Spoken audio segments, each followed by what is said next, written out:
You already know how to find the slope of a linear function. And we said that we're going to apply, in calculus, we're going to apply this concept of slope to nonlinear functions. So one way to do that, we've actually kind of done this a little bit already, is to use that slope calculation, change in y divided by change in x, just using 2 points on a function. They might not be connected by a straight line, but we can use that anyway. So this is a definition you'll need to know if you don't know it already. Average rate of change of a function f over an interval a to b is f of b minus f of a over b minus a. Again, that's change in y divided by change in x, the same formula you've been using for slope for a long time now. So if I ask you to find the rate of change of a function, even if it's not a linear function, we're going to perform this computation. So if I want the rate of change of x cubed minus x over the interval 1 to 3, I'm going to think of a is 1, b is 3. I'm going to compute f of b and f of a and subtract them and divide by the difference of b minus a. There you go. So I'm going to replace b with 3. F of b is 3 cubed minus 3 minus 1 cubed minus 1. And I can simplify that expression. I get 12. Next example for you to fill in is from your textbook. So if you check out your textbook, page 87, there's a little scenario where there's a fruit fly colony, and we're counting the number of fruit flies. And the number of fruit flies is going to change as time goes by. So we could try to figure out how fast the colony is growing, how much the fruit fly population is changing by, we wish we could compute the slope, but we're going to be approximating slope by using average rate of change. So we're going to use 45, 340 and 23, 150. Notice the first number in the ordered pair is time measured in days. The output is the number of fruit flies. So watch what we can do.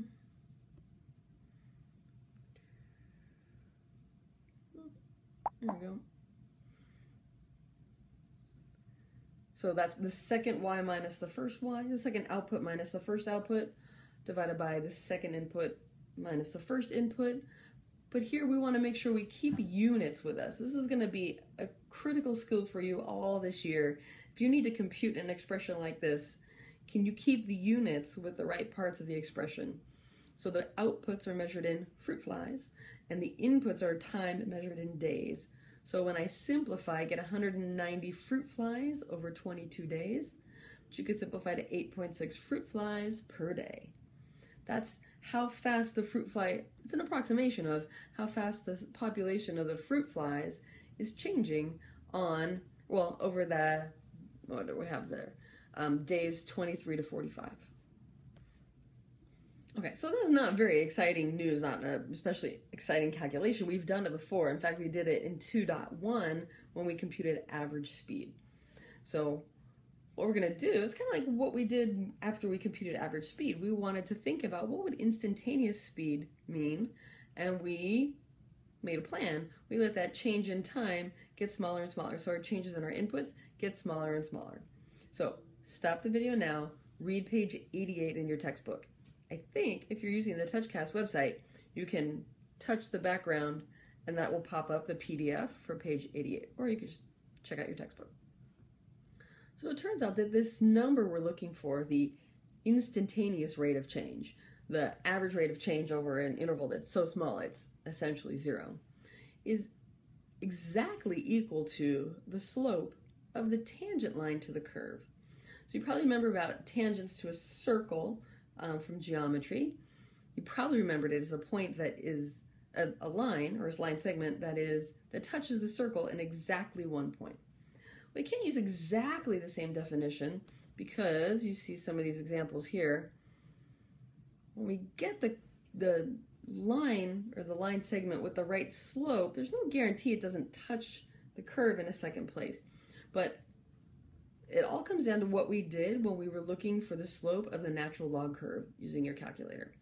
So up there at the top of your second page of the notes, what would happen if you graphed a function and its tangent line at a point and zoomed in on your calculator? So fill that in. I'm going to check that to see if you've kind of got this idea. What would happen if you graphed the tangent line and zoomed in on your calculator?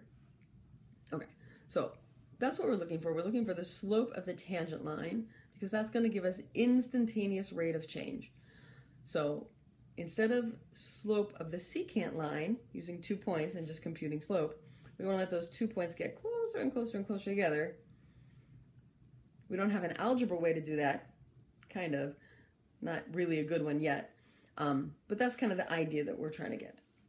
So we want to find that instantaneous rate of change, and we will do that by doing what we did before, which is letting the time interval, the distance between the two input values that we're using, get closer and closer together until they're essentially zero. And we're going to investigate the limit of that expression. So you see this picture here in your notes. I'm sure there's a similar picture in your textbook if you prefer to follow along there. If we were going to find the slope of that secant line, means slope using 2 points, write an expression for that slope. Change in y over change in x. It goes in that big bubble right there. I gave you a space for it. And that expression is called the difference quotient. I'm going to give you space right below there to fill in why you think it's called the difference quotient. So imagine using that same technique. We're going to try to find instantaneous rate of change by finding a point, changing our q so it's even closer to p, and then even closer, and then even closer and closer and closer and closer, until it's so much closer that it's essentially almost right exactly the same as p. So would you just go through that exercise, find 2 more points on that curve that are closer to p than q was, and draw in the secant line. So just kind of watch what happens to the tangent line. Well, watch what happens to the secant line as it gets closer and closer to being a tangent line. So it turns out one of the big deals of calculus, the whole invention of calculus, is based on here that I put in the big giant starburst for you. If you let h get closer and closer to 0, if you let h approach 0, the slope of the secant line approaches the slope of the tangent line. And the slope of the tangent line gives us instantaneous rate of change, which is what we want. So we're going to spend a lot of time in the next week computing difference quotients and taking their limit as that denominator goes towards 0.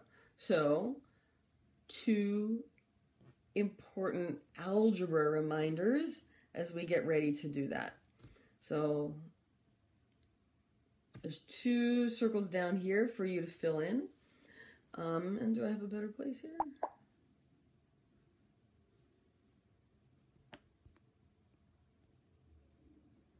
Okay. No, we're just going to look right here.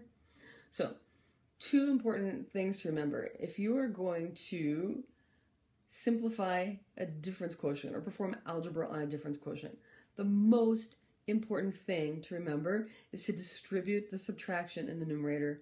I can't tell you how many calculus students go down a very sad path because they don't distribute that subtraction.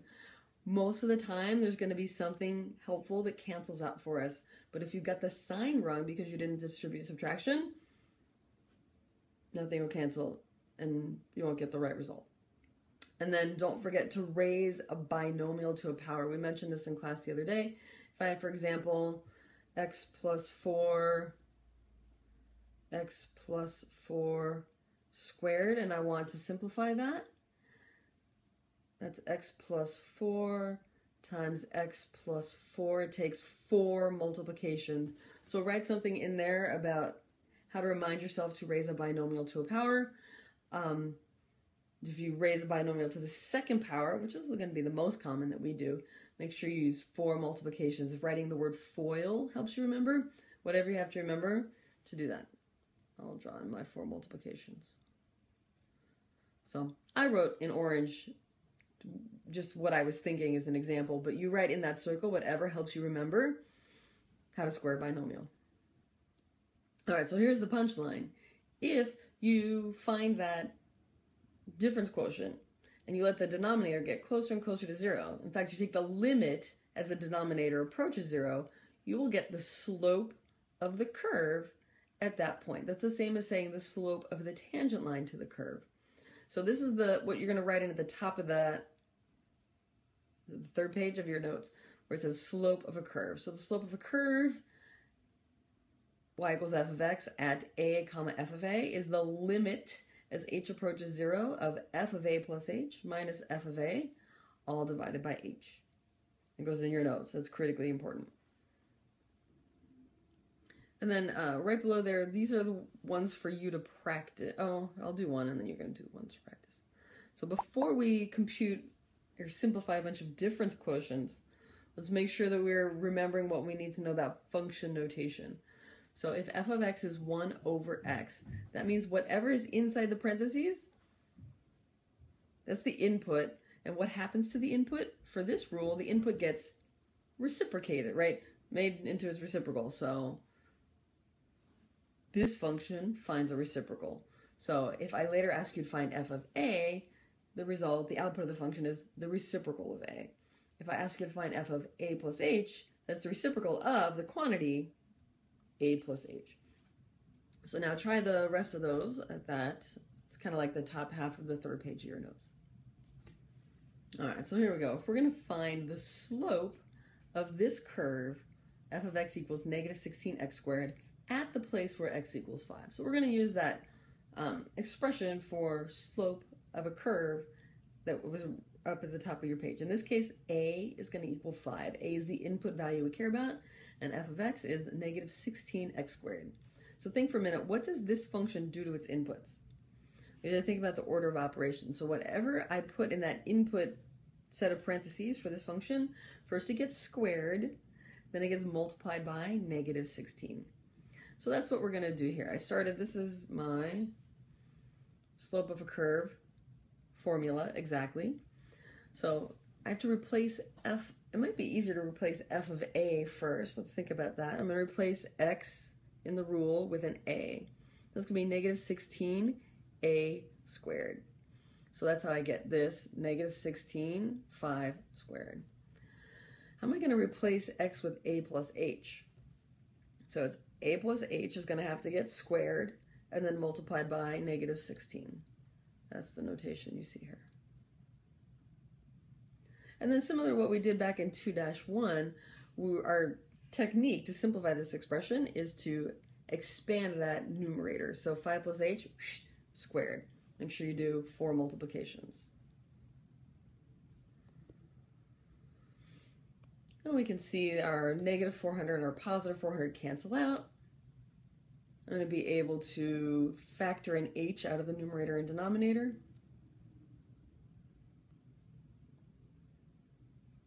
So here we go. This brings me up over here to the right-hand side.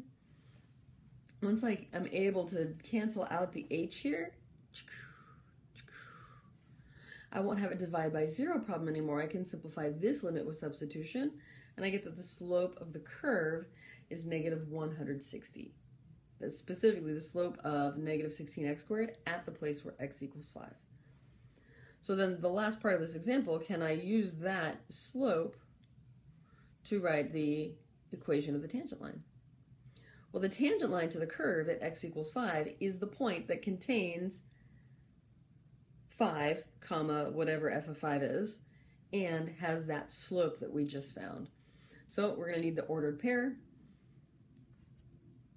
I know, let's see, x is going to equal 5, so I'm going to need to find f of 5, which is negative 400. So I have an ordered pair of 5, comma, negative 400.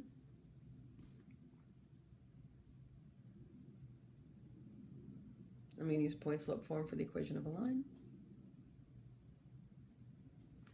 Please feel free to leave your equations of tangent lines in point slope form. There you go.